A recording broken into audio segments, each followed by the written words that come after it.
Hello everyone, I'm Colleen and today I'm going to be doing a book review for Ice Like Fire by Sara Raasch, which is the second book in the Snow Like Ashes trilogy. And also, I would like to thank Harper260 UK for sending me a copy of this book in exchange for an honest review.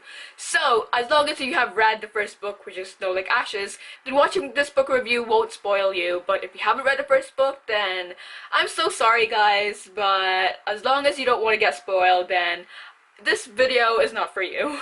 So going into this book, I had no idea that we were going to be getting a second perspective, which is from Mather, or Mother, or something, but it reminds me of the word mother.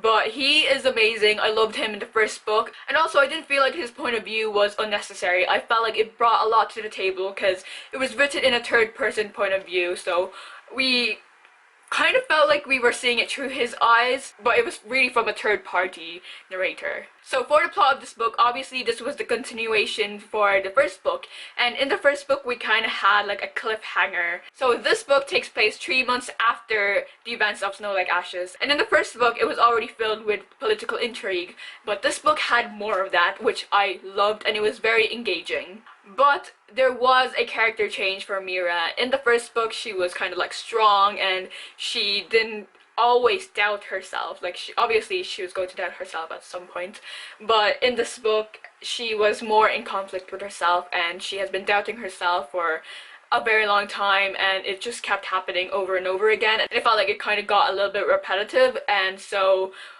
other than that, I enjoyed this book greatly. Because of the political intrigue, of course we were going to meet new characters and also explore the other kingdoms, and that was really interesting for me because we already have a very strong and interesting kingdom or world that we finally got to meet new characters, and we got to see how the rulers ruled their kingdom and how the people are in that kingdom and how they're treated. While reading this book, I was very engaged. Like, I was cursing inside my head because that's how engaging it was, and I actually felt feelings when reading this book. Because sometimes when I read a book, I just read it and I don't really like feel what the author wants you to feel. But in this book, I definitely felt some feels, and some tears may have come out of my eyes. I think one of the reasons why I really liked this book was because I had a better understanding of the world.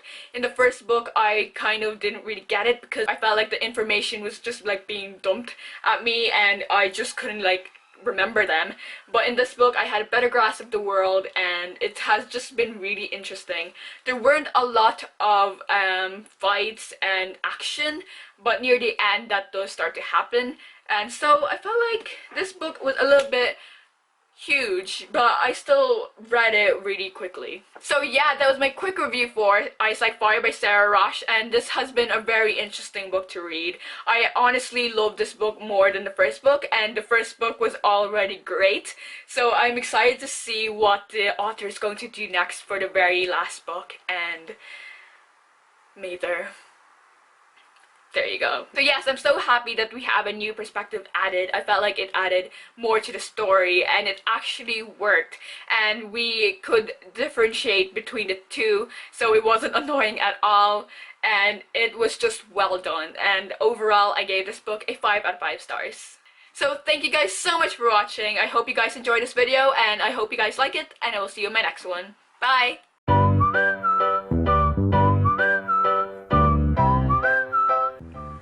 Hello everyone, I'm Colleen, and today I'm going to be doing a book review for Ice Like Fire by Sara Raasch, which is the first... No, it's not the first book.